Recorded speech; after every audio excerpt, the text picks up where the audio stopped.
Semillas de esperanza en el campo de ayer, donde el café florece y los niños aprenden a creer en los valles de Risaralda. Sumérgete en el corazón de una época olvidada y descubre cómo criaban a los niños en la antigüedad. Este documental lo lleva a través del campo y los hogares de los años 80 y 90, explorando cómo Julián aprendió a vivir, trabajar y jugar en un mundo de privaciones y perseverancia. Una aventura al pasado que nos hace reflexionar sobre el presente. Risaralda está ubicada en las montañas de Colombia, entonces conocida como Risaralda Caldas, un paisaje de montañas verdes salpicadas de cafeteras. Los caminos rurales serpentean entre las laderas y muestran el crecimiento de las plantaciones de café. Aquí, en medio de la viva naturaleza, la vida de las personas que habitan en este entorno se caracteriza por el trabajo duro y una sencilla vida rural. La sociedad risaraldita estaba profundamente arraigada en la agricultura en las décadas del 80 y 90, y la familia dependían del cultivo del café para llegar a fin de mes.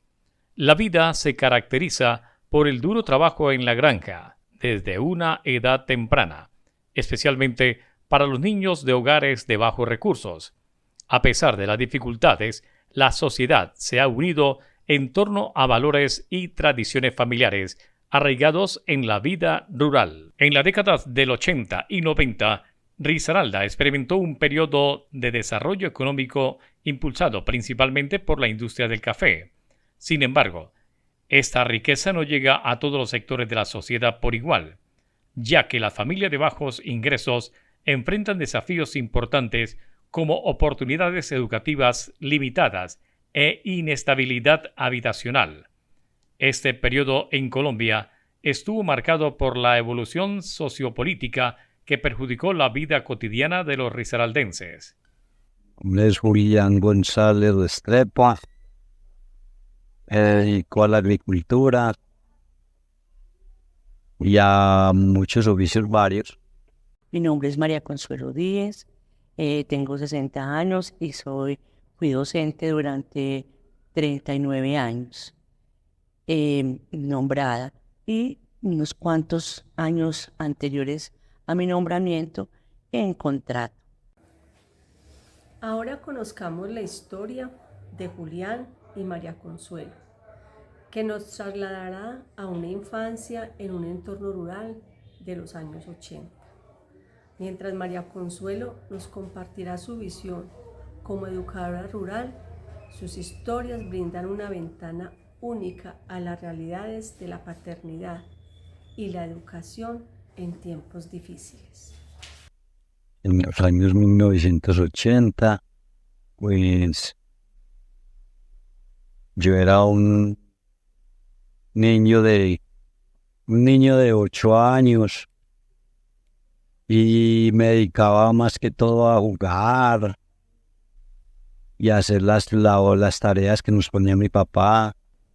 A ver, mi experiencia en la docencia es muy linda, es muy grande, porque vengo de trabajar en las veredas, arranqué en lugares muy recónditos, en situaciones muy difíciles, pero donde cuando uno tiene un ideal y una meta, siempre las hice las mejores.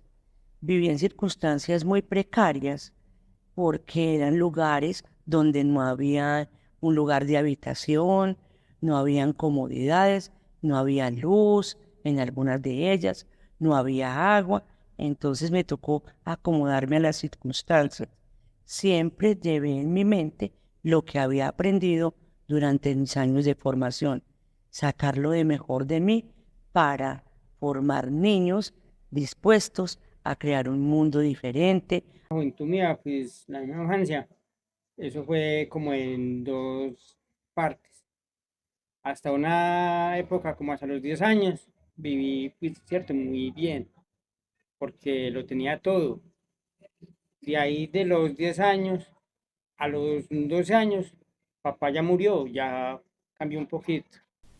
Debido a la vida rural de las décadas del 80 y 90, muchas familias de Risaralda Caldas carecían de oportunidades educativas, pero en medio de estos desafíos han surgido algunas historias inspiradoras de perseverancia y determinación. En ese tiempo nos la pasábamos jugando más que todo en las cañadas o por ahí en los árboles. Los castigos, pues eran pocos los castigos porque nosotros no dábamos para castigarnos. El que más nos castigaba era mi papá cuando no les hacíamos caso a tiempo. Duro. Los castigos eran duros porque nos castigaban con rejos o con palos.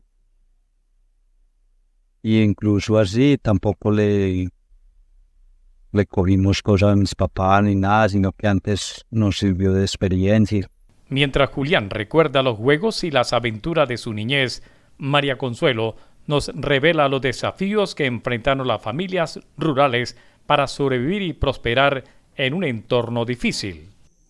Pues mi infancia fue un poco dura porque en ese tiempo nosotros teníamos que estudiar y salir a cumplir con las labores de la casa. En ese tiempo nos castigaban muy duro, nosotros nos pegaban con lo que encontraran. Mi desafío era crear un ambiente armónico y especial para que los niños aprendieran. Bueno, de mi niñez yo recuerdo que en esa época la niñez mía fue muy linda. Fue una niñez llena de mera inocencia, no había maldad. La verdad que los niños, o en los lugares donde yo me moví, que fue en las veredas, los padres mandaban a sus hijos con la ilusión de que iban a ser mejores personas. Estos chicos se prepararon para estar en su mundo laboral, que era el campo, en su momento. Eran niños que me enseñaban a mí sobre el campo, sobre la producción, sobre el sembrado y sobre el manejo de los productos que allí cultivaban. Creían en su tierra y creían en que ese mundo en el cual se estaban levantando era el mejor. Para muchos niños del campo, ir a la escuela es un sueño lejano. María Consuelo comparte cómo superó barreras socioeconómicas para continuar su viaje educativo, mientras que otros, como Paola, enfrentan obstáculos mayores. Soy hijo de docentes. Desde chiquito pues me inculcaron a la educación, hice pues, mi primaria en el municipio de Risaralda Caldas, parte del bachillerato y terminé mi bachillerato en el municipio de Chinchina Caldas. De allí pues busqué mi enfoque musical porque soy saxofonista desde los 11 años. Me presenté a la Universidad de Caldas, a la Universidad Tecnológica, no pasé en esa época. Yo entré por ahí, que como tenía por ahí unos 10 años, y entré a primero. En mi hogar se contaba nada más de dos hermanos, mi hermano y yo.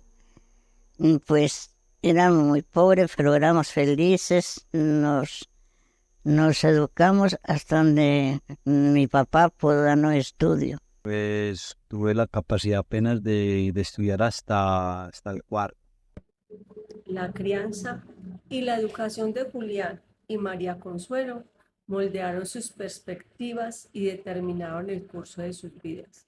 Yo pude estudiar gracias a Dios y a mis padres todo el bachiller. Cuando yo estudiaba se me dificultaba mucho era el transporte, no había cómo ir a estudiar, tocaba que caminar, siempre como casi cerca de una hora caminando y sí, esa es la dificultad que me presentaba para estudiar.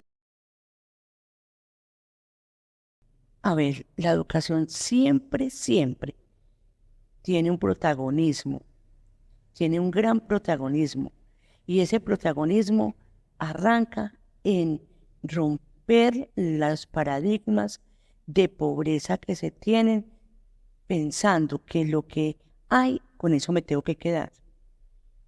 Ahí la educación cumple una gran función, es de arrancarle al niño el sueño que tiene escondido y ponerlo a que ese sueño se le convierta en realidad. Vivíamos en ¿cierto? Una que Mapi el Verso, y vimos para Neira. Entonces cuando llegamos allá, ya, ¿cierto? Yo ya dejé también ya pues, mi estudio. Y a los días ya mi mamá murió. Entonces ya cuando ella murió, yo ya estaba ya huérfano. Entonces ya quedó ya pues el estudio. Yo terminé mis estudios en la normal de Anserma Caldas. Aunque Julián enfrentó desafíos que los alejaron de sus objetivos originales, su historia es un testimonio de perseverancia y resiliencia. A mí me gustaba dibujar mucho, pero más que todo animales. Yo era adicto a dibujar animales. Y incluso me había llegado una propuesta del colegio de Risaralda Caldas de que si podía ir a estudiar dibujo, pero tocaba pagar. Entonces ahí no me alcanzaba, mejor dicho, los recursos para eso. Educación era tener mucho respeto con los profesores, asistir como me mandaban mis padres, cumplir con todas mis obligaciones. Pude estudiar hasta el cuarto porque no supe aprovechar el estudio que me daban. A los 12 años yo ya me ganaba para comprar la ropita. La decisión de abandonar la educación tempranamente es difícil para muchos en la industria, pero también es una realidad inevitable. Bueno, mi motivación es salir adelante por mis hijos, para que mis hijos puedan tener lo que yo no tuve, seguir estudiando. Y pues mi niña, que ahora ya está estudiando enfermería y está cumpliendo el sueño que yo quería, ser enfermera. Pues mi mayor logro personal que he tenido es poder combinar mis estudios y ser un buen ejemplo para mis hijos. El principal desafío o lo principal que deben de tener en las cabecitas es no rendirse. Hay veces que caemos ante el primer obstáculo que se nos aparece. Hoy en día han mejorado las posibilidades. Gracias a los pensamientos de María Consuelo y Daniel, tenemos una visión esperanzadora para el futuro. A pesar de los desafíos, la educación sigue siendo un rayo de esperanza para muchos niños de las comunidades agrícolas, garantizándoles un futuro mejor. Pobreza está en la mente. Lo que yo podría decirle a los niños de los barrios subnormales es que definitivamente la pobreza está en la cabeza. ¿Por qué? Porque es que definitivamente mis padres no lo tuvieron. Es un mundo distinto, es cierto, donde, como lo dije ahora, el medio de consumo o el consumismo nos absorbe, pero lo que le puedo decir es que desde abajo se empieza y se empieza firme, porque se empieza desde la necesidad. Las metas se alcanzan cuando se crean las necesidades. Yo creería que lo que debemos enseñarle a nuestra gente de ahora es a cerrar las manos para dejar de recibir y a abrirlas para empezar a trabajar en un mundo distinto, diferente, donde se rompan barreras, donde se deje de estigmatizar al pobre como el que no tiene, como el que no puede, y antes enseñarle a darle la palmadita para que entienda de que él es el que tiene que salir adelante primero que los otros, porque él tiene la necesidad de sacar adelante su propio futuro y sus propias familias. En este viaje a través del tiempo y el espacio, somos testigos de cómo las circunstancias moldean el destino y cómo el espíritu humano puede superar las adversidades más espantosas. Las historias de Julián, María Consuelo, Paola, Sandra, Daniel, Edilma y Jorge nos recuerdan que la vida no es solo una línea recta de acontecimientos fatídicos, sino una línea de elecciones, un tapiz tejido de sacrificio y esperanza, a través del brillo de la victoria y la sombra del desafío. Cada uno de ellos nos enseñó que la verdadera fuerza está en la perseverancia, levantarse cada vez que se cae y seguir adelante con determinación y coraje. Ellas esperan